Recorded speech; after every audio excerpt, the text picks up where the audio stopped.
할렐루야. 오늘도 토요 더 깊은 예배 오신 여러분 모두를 또 온라인으로 예배하는 모든 성도님들을 또 축복합니다. 오늘 시편은 제가 정말 애용하는 시편입니다. 너무 자주 읽게 돼요. 주로 언제 읽냐?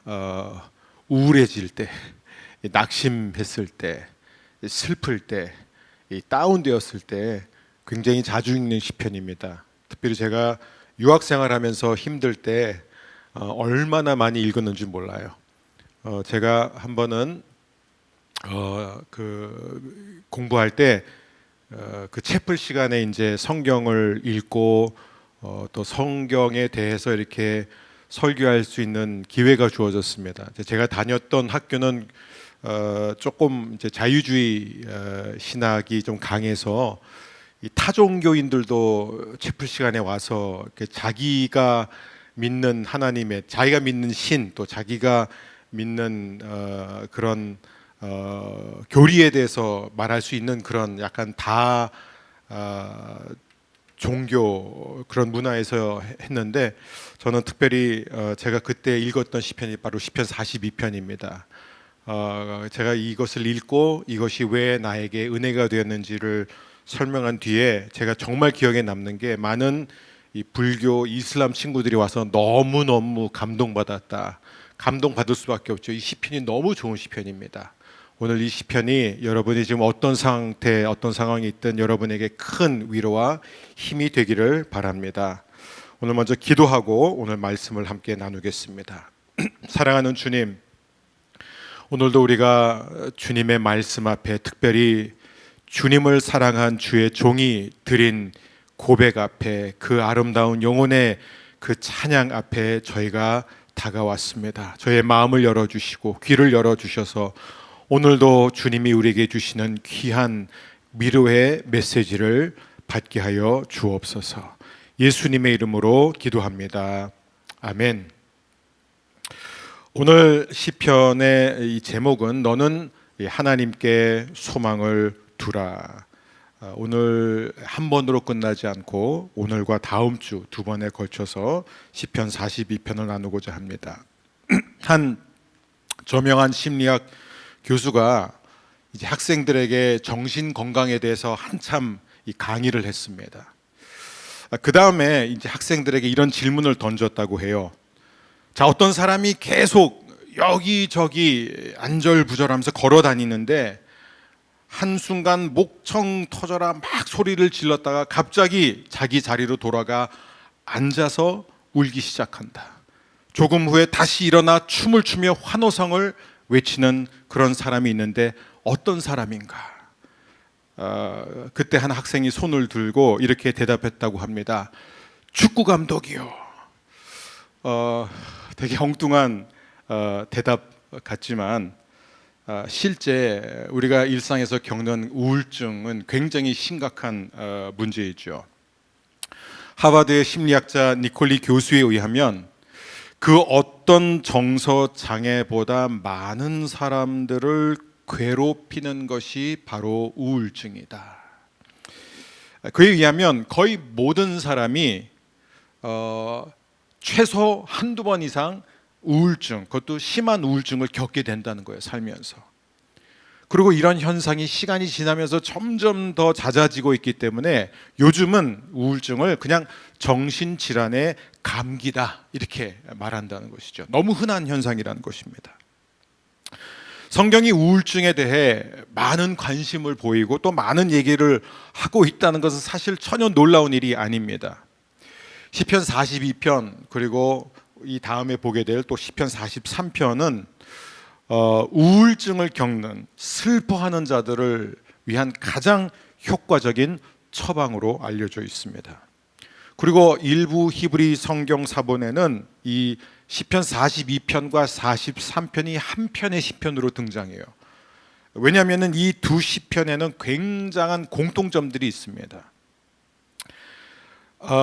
그리고 일부 권위 있는 시편 학자들은 이 시편의 저자가 고라 자손들이 아니라 사실은 다윗이다. 다윗이 원저자고 이 시편 제목에 등장하는 고라 자손들은 다윗이 성전에서 찬양을 하는, 그리고 성전을 섬기는 이 레위인들, 이 고라 자손들을 위해서 쓴 시편이다, 이렇게 보고 있습니다. 뭐 다윗이 이 시편을 직접 썼던, 아니면 고라의 자손 가운데 한 사람이 이 시편을 썼던, 우리는 확신할 수는 없지만 분명한 것은 이 시편 기자는 지금 하나님을 향한 목마름이 대단한 거예요. 지금 하나님을 향한 예배에 굉장히 깊은 갈증을 느끼고 있습니다. 그는 하루 종일 하나님을 믿지 않는 사람들로부터 네가 믿는 그 하나님은 어디 계시느냐라는 이런 질문을 받게 됩니다.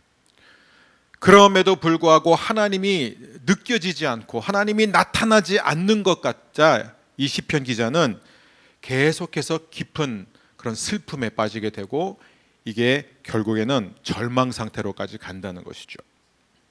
하지만 이 시편과 시편 43편의 핵심은 무엇이냐면은 이런 우울한 상태에 시편 기자가 계속 머물러 있지 않다는 거예요. 지속되지 않는다는 것입니다.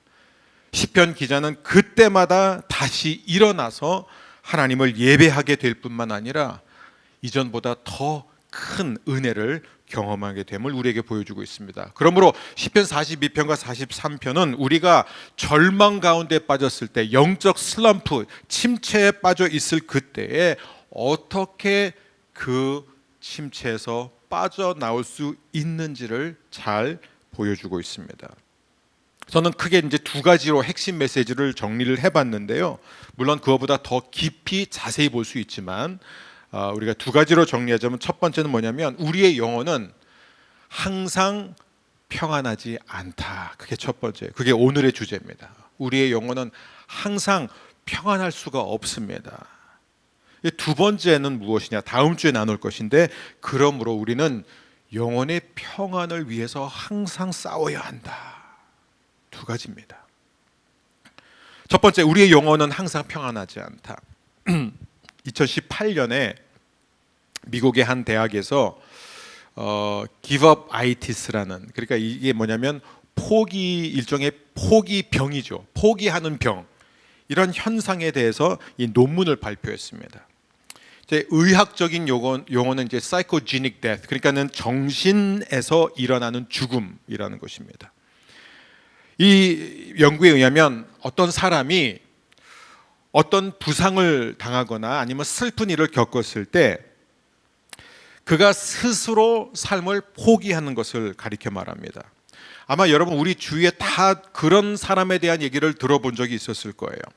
살기 위한 싸움을 포기해서 포기한 지 얼마 안 되었을 때 죽음을 맞이하게 됐다. 실제로 이 연구에서 많은 사람들에 대한 연구 조사를 했을 때 스스로 살기 위한 싸움을 포기한 사람들의 경우 대부분 며칠 내로 죽는다, 이렇게 발표하고 있습니다.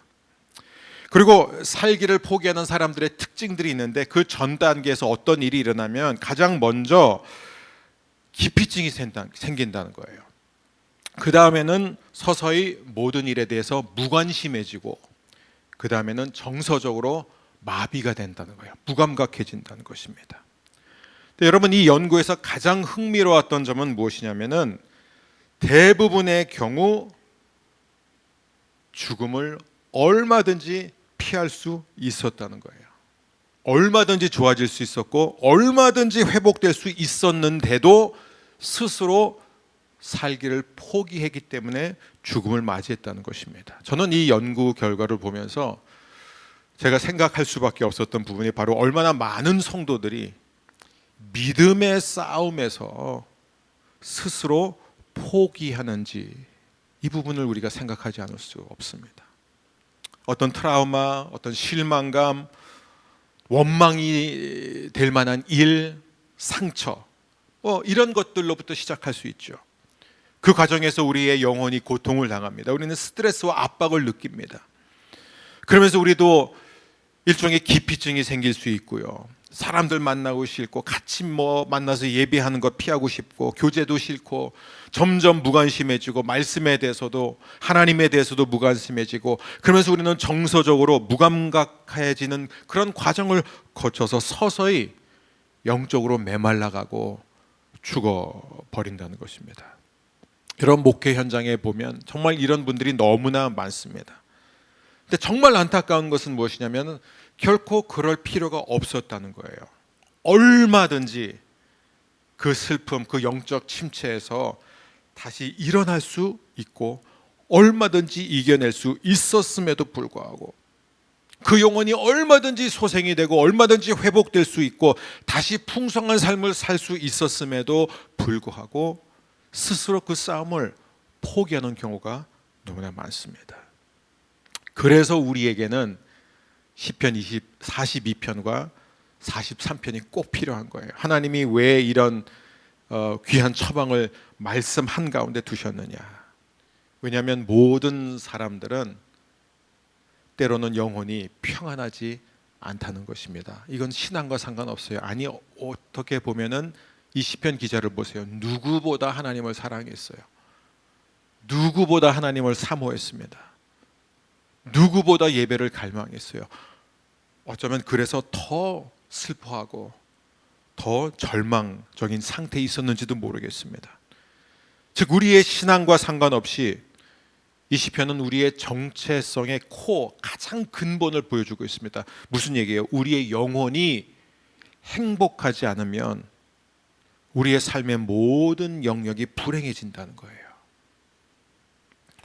오늘 우리가 시편 42편을 통해 가장 먼저 배우게 되는 것, 오늘 한 가지만 기억하세요. 내 영혼은 항상 평안하지는 않다는 것입니다.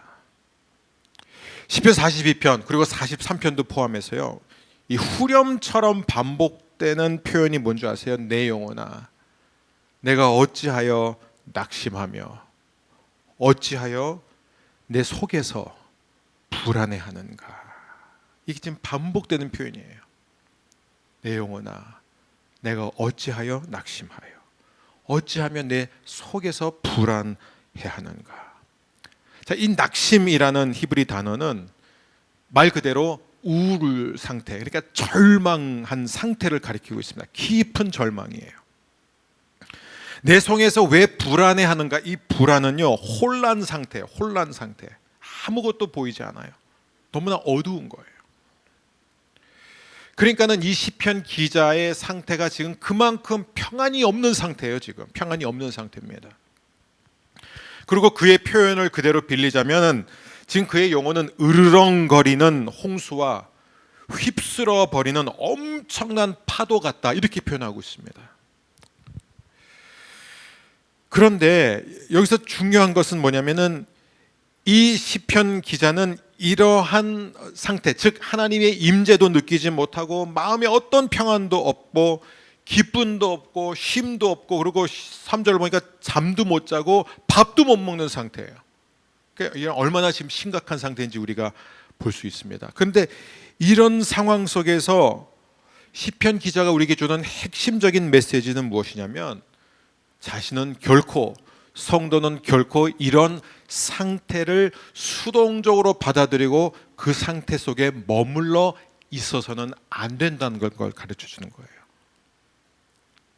그래서 그는 어떻게 이걸 맞서냐? 계속해서 중요한 질문을 던집니다. 그게 뭐냐면 어찌하여예요. 어찌하여.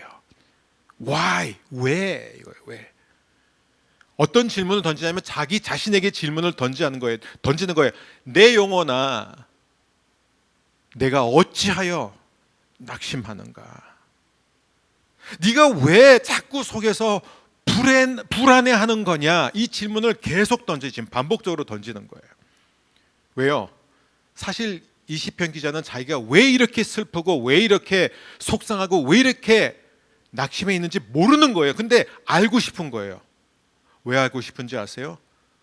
빠져나오고 싶으니까, 다시 일어서고 싶으니까, 하나님과 그 멀어진 관계가 다시 가까워지기를 원했기 때문에 이 질문을 던진다는 것입니다.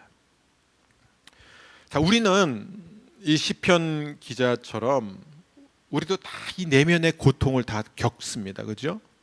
근데 우리는 이 내면의 고통이라는 게요, 심플한 게 아니잖아요. 이게 뭐 한 가지 때문에가 아니라 항상 복합적인 원인들이 있어요. 근데 이 시편 42편을 통해서 우리는 네 가지 원인을 볼 수 있습니다. 최소 네 가지 원인을 볼 수 있어요. 첫 번째는 무엇이냐면은 영적 고립과 메마름이에요. 모든 게 거기서 시작돼요. 영적으로 내가 고립되는 거예요. 하나님을 예배하는 공동체와 멀어지는 거예요. 하나님을 사랑하는 사람들과의 교제에서 멀어지는 거예요. 고립이 돼요. 그러면 어떻게 돼요? 영적으로 우리는 메말라 버려요. 우리 1절과 2절 말씀 함께 읽겠습니다. 이 하나님이여, 사슴이 시냇물을 찾기에 갈급함 같이 내 영혼이 주를 찾기에 갈급하나이다. 내 영혼이 하나님 곧 살아계시는 하나님을 갈망하나니 내가 어느 때에 나아가서 하나님의 얼굴을 배울까? 그러니까 내가 어느 때에 나아가서 하나님의 얼굴을 배울까? 하나님의 얼굴을 너무너무 보고 싶은데 그 하나님의 얼굴이 보이지 않고 하나님이 나와 함께 하신다는 것을 느끼지 못하는 상태에 있습니다. 여러분, 보통 언제 여러분 갈증을 느끼세요? 물이 부족할 때예요. 그죠? 간단합니다. 물이 필요한데 물을 우리가 탈수 증세를 보이게 되면 우리는 막 물을 막 갈망하게 되죠. 지금 시편 기자가 그 표현을 쓰는 거예요. 사슴이 시냇물을 찾기에 갈급함 같이 지금 내 영혼이 주를 찾기에 갈급하나이다. 그러니까 지금 이 시편 기자의 갈증은 뭐예요? 물이 아니라 하나님이라는 거예요. 하나님을 향한 목마름이 너무나 깊다는 것입니다. 하나님을 느낄 수 없기 때문에 그 영혼이 지금 완전히 고갈되어 있는 상태입니다. 그리고 구체적으로 이 시편 기자가 시편에서 계속 반복해서 한 얘기가 뭐냐면 너무너무 예배하고 싶은데 예배할 수 없다는 거예요. 너무너무 다른 성도들과 깊은 교제를 나누고 함께 모여서 찬양하고 말씀을 듣고 싶은데 그럴 수 없다는 것입니다. 그래서 영적으로 고립이 되는 거예요. 결국 그것으로 인해서 삶 전체가 영향을 받게 됩니다. 두 번째 원인은 뭐냐? 육신의 고통이에요. 육신의 고통. 영적인 우울증의 원인과 이 증상을 찾아내는 것은 결코 쉽지 않습니다. 하지만 분명한 것은 3절을 보면 그는 지금 계속해서 잠을 못 자요. 잠을 못 자본 사람만이 아는 고통이죠. 이건 사는 게 아니죠. 잠을 못 자요. 그리고 계속해서 못 먹어요. 못 먹습니다. 이게 원인이든 아니면 이게 결과이든 분명한 것은 무엇이냐면은 육신의 고통은 우리에게 굉장히 큰 영향을 준다는 것이죠. 세 번째가 있습니다. 이 시편 기자는 지금 관계 어려움을 겪고 있어요. 너무나 인간관계 속에서 고통을 당하고 있습니다. 시편 기자는 뭐라고 말하죠? 사람들이 계속해서 그를 향해 말로 공격하고 있다는 거예요. 야, 네 하나님이 어디 있냐 이거야. 네가 믿는 그 하나님이 지금 어디 계시냐. 계속해서 그를 향해 조롱하고 어떤 사람들은 더 나아가 실제로 그를 막 억압합니다. 그 구절에 나와요. 억압한다 이거예요. 그래서 그는 10절을 보면 너무나 삶이 고달파요. 지금 너무 힘들어요. 지쳐 있습니다. 결국 이 시편 기자는 관계의 어려움 때문에 지금 너무나 큰 아픔과 절망을 경험하고 있는 것이에요. 하나 더 있어요. 네 가지. 네 번째가 뭐냐면 바로 이 개인의 이 기질이에요. 이 타고난 성향. 어떤 사람은 그냥 원래부터 낙천적이에요. 근데 어떤 사람은 우울질이에요. 우울질. 근데 참 성경을 보면 재미있는 게 뭐냐면 성경을 보면요. 정말 하나님을 사랑했던 사람들, 하나님과 평생 가까웠던 사람들의 특징이 우울질이라는 거예요. 다 똑같지는 않아요. 대표적으로 누가 있어요? 예레미야. 눈물의 선지자예요. 그리고 또 대표적인 사람, 우리가 시편들을 좀 읽다 보면은 이 탄원 시편, 이 정말 한탄하고 죽고 싶다고 표현한 이런 표현들이 계속 반복되는 이 시편의 대부분이 다 다윗이 쓴 시편들이에요. 다윗 굉장한 또 엘리야. 그래서 오직하면 우리가 엘리야 증후군이라고 그래요. 죽고 싶어 했잖아요. 위대한 승리를 경험한 뒤에도요. 도망가고 싶었고 혼자 있고 싶었고 도망 다닌다는 게 뭐예요? 사람들로부터 벗어난다는 것은 죽겠다는 얘기거든요. 그 외에도 뭐 요나도 있었고 신약 성경에 들어와서는 보면 바울도 굉장한 우울질입니다. 또 교회사를 보게 되더라도 마틴 루터, 윌리엄 카이퍼, 그리고 설교의 황태자 찰스 스펄전은 우울질 중에 우울질이에요. 자, 이런 모든 사람들은 일반 사람들에 비하면 훨씬 더 이런 감정의 고통을 많이 겪었습니다. 그만큼 감정이요 너무너무 민감한 거예요. 예민한 거예요. 그래서 다른 사람들보다 기질적으로 더 쉽게 우울해지고 더 쉽게 고통을 당하고 더 쉽게 이런 부분에 노출된 사람들이었습니다. 그런데 하나님은 이런 사람들을 통해서 더 큰 일을 이루셨다는 것을 우리는 잊어서는 안 돼요. 저는 어떤 목사님이 이런 발표를, 이렇게 논문을 이제 그쪽으로 쓰셨는데, 역사상 가장 복음을 잘 전하고 설교를 가장 잘했던 분들이 다 우울질들이었다 이거예요. 왜요? 그 아픔을 본인이 겪기 때문에 공감을 한다는 거예요. 사람들의 마음을 안다는 거예요. 사람들의 아픔을 안다는 거예요. 그래서 그들의 눈높이에 맞춰서 설교할 수 있다는 거예요. 제가 우울증인 것을 여러분이 감사하시기를 바랍니다. 여러분, 이런 영적이고 또 신체적인 아픔, 또 관계의 고통, 또 개인적인 성향, 이런 것들이 물론 원인일 수 있지만 이 시편에 노골적으로 드러나지 않은 또 다른 여러 가지 원인들이 있습니다. 기대에 미치지 못하는 결과가 나타났을 때, 뜻하지 않은 어떠한 사건, 사고를 경험했을 때, 내 인생에서 너무나 큰 시련을 당했을 때, 실망감을 겪을 때, 깊은 상처를 받았을 때, 어떤 트라우마를 경험했을 때, 이런 일들이 다 일어날 수 있습니다. 복합적으로 일어나는 거예요. 근데 시편 42편을 통해서 우리가 확인하게 되는 것은 무엇이냐면은, 아무리 신앙이 좋은 사람도, 영적으로 성숙한 사람도, 평소에 하나님을 가까이 하는 사람도 영혼이 평안하지 않을 때가 있다는 거예요. 있을 수밖에 없다는 것입니다. 여러분, 우리가 이 땅에서 사는 동안 영혼의 깊은 침체와 우울증은 피할 수 없는 현실이에요. 저도 제가 우울질이 아니었으면 좋겠어요. 근데 그렇다면 성도들 가운데 누가 아프다, 누가 어려운 일을 당할 때 저는 그냥 딱 듣고 그냥 잊어버리고 해피하게 살 수 있으면 얼마나 좋을까요? 근데 그렇게 못해요. 성도 가운데 누가 아프다, 어떤 병으로 진단됐다면 저는 잠을 못 잡니다. 그게 너무 괴로운 거예요. 계속해서 그 아픈 자를 생각해요. 밤에도 일어나서 계속 기도가 나오는 거예요.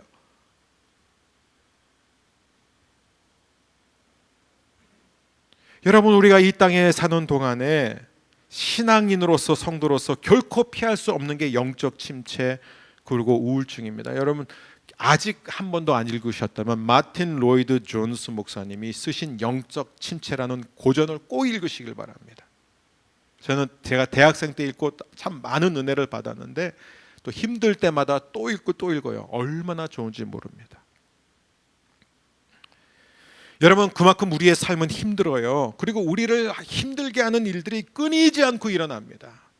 계속해서 이런 일들이 쌓이다 보면 결국 우리는 짓눌림을 경험해요. 너무 슬퍼지고 다운이 되는 거예요.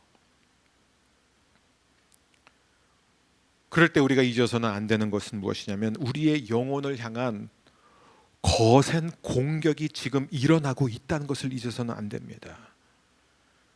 베드로전서 2장 11절 현대인의 성경으로 이렇게 되어 있습니다. 사랑하는 여러분, 우리는 이 세상에서 나그네와 행인 같은 사람들입니다. 그러므로 영혼을 대적하여 싸우는 육체 정욕을 이기십시오. 이렇게 말하고 있어요. 저와 여러분은 다 뭐라고요?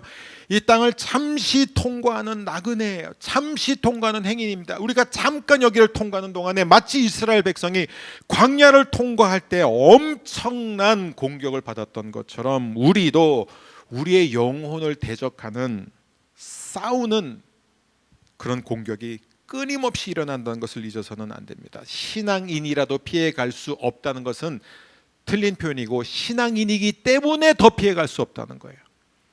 우리가 하나님을 쫓기 때문에 악이 우리를 쫓아오는 것이에요. 우리가 악의 편에 서면요, 악이 우리를 쫓아올 필요가 없습니다.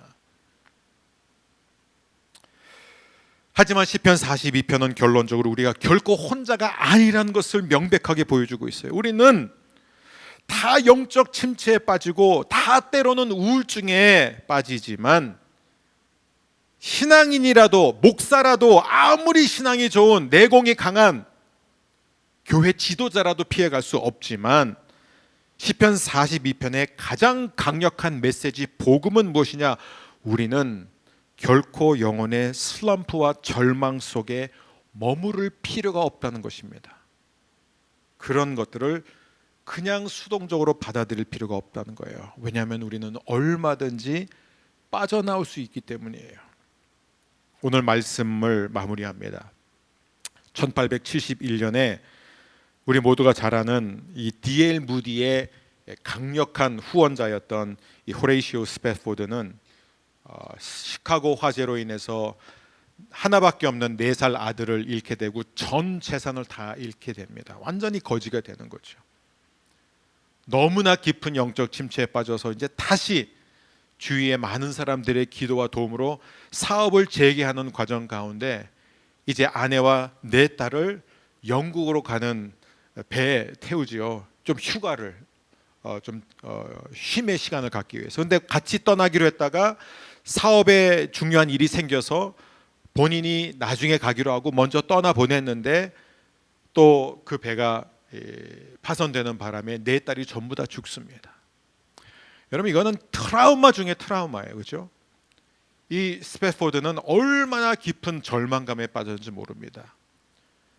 그러나 그 직후에, 그 이후에 그가 영적으로 다시 일어나면서 하나님 앞에 드렸던 고백이 우리가 그렇게 즐겨 부르는 찬송가 아닙니까? 제가 생각할 때는 찬송가 가운데 가장 우리에게 위로가 되는 찬송가가 아닐까 생각됩니다. 내 평생에 가는 길 순탄하여 늘 잔잔한 강 같든지 큰 풍파로 무섭고 어렵든지 나의 영혼은 늘 편하다.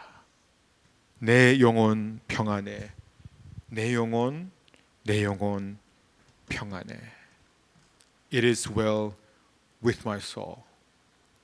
어쩌면 찬송가 가운데 스패포드의 이 영혼의 평안을 누릴 수 없다고 생각하는 사람들이 있는지 모르겠습니다. 나는 지금 너무나 슬프고 너무나 낙심되어 있기 때문에 그건 스패포드의 얘기겠지. 나는 이렇게 할 수가 없어. 나에게는 스패포드와 같은 그런 신앙이 없어 라고 생각이 된다면, 여러분, 스패포드도 저와 여러분과 똑같은 인간이었어요. 그가 어디서 이런 힘을 얻었을까요?